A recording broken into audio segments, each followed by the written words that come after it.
morning, sir. I am Adenoid Sivas, third year Alpha.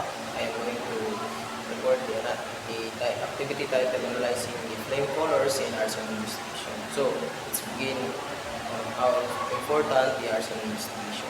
So, arson investigators determine the cause and the origin of fires by analyzing physical evidence, conducting chemical tests, and examining flame characteristics. They assess burn patterns, accelerants, and ignition sources with evidence like charred grease and melted objects, providing key cause. So, makita mo na sa palibot, inignite sunog. So, chemical analysis, including gas, chromatography, and mass spectrometry, helps detect accelerants like gasoline, indicating possible arson. So, nagagamit sila mga chemicals nga maka-identify kung sa ito mga nagapakusog sa atong kalayo. So, we have flame colors also, reveals vital information. Blue suggests clean burning fuels, yellow or orange indicates incomplete combustion, and green or blue-green may signals metal compounds. By interpreting these factors, investigators can distinguish between accidental and intentional fires. So, dihaan nila mahinimbang kung tinuyuan or dili ba tinuyuan.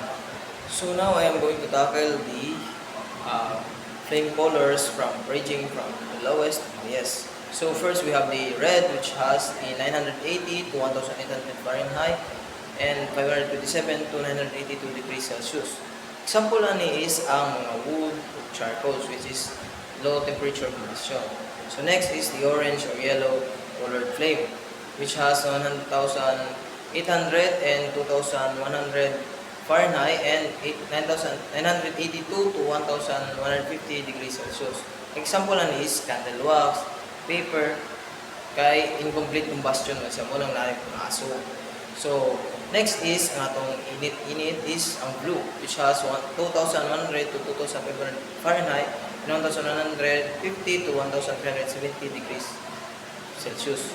So, ang atong example na is ato ang natural gases like butane, propane, kay sufficient ang ilang oxygen o fuels. So, next is ang atong white, which has the 2,500 to 2,900 degrees Fahrenheit and with the 1,370 to 1,600 degrees Celsius.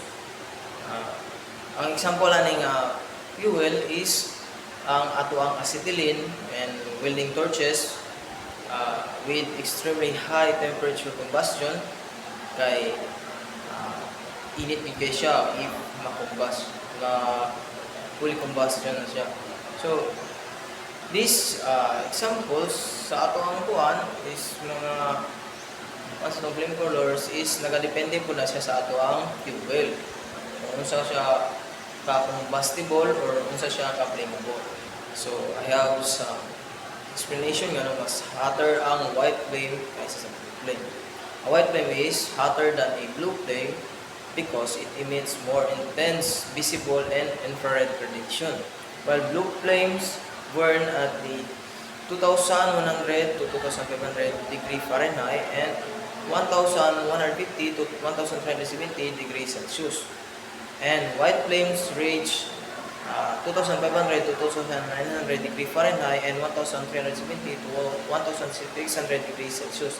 This follows the black body radiation principle, where increasing temperature shifts flames color from red to white, indicating extreme heat as seen in building.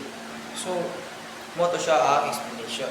So, sum up my report. Flame colors offers useful clues in fire analysis. Like, gamit din kayo siya kung unsa siya kakusog, kung unsa katuan, kung unsa kahinay, kung unsa yun siya color sa flame. Kaya di man mo determine. But, nagabaris po siya sa ato ang fuel o oxygen and ato ang combustion efficiency niya kung dali ba siya masunog or dili. So, while in general temperature ranges are reliable gid siya and makita siya nga kay ang investigators na ito naggamit sila og thermocouples and infrared thermometers for accuracy, pasakto yun. And combining flames analysis with physical and chemical evidence ensure precise fire cause determination. So, ma-determine yun kung aha naging ka ng fire o Kung sa kakos ko ng fire nga nganong nakasunog siya sa atuang like buildings or properties na like palibot.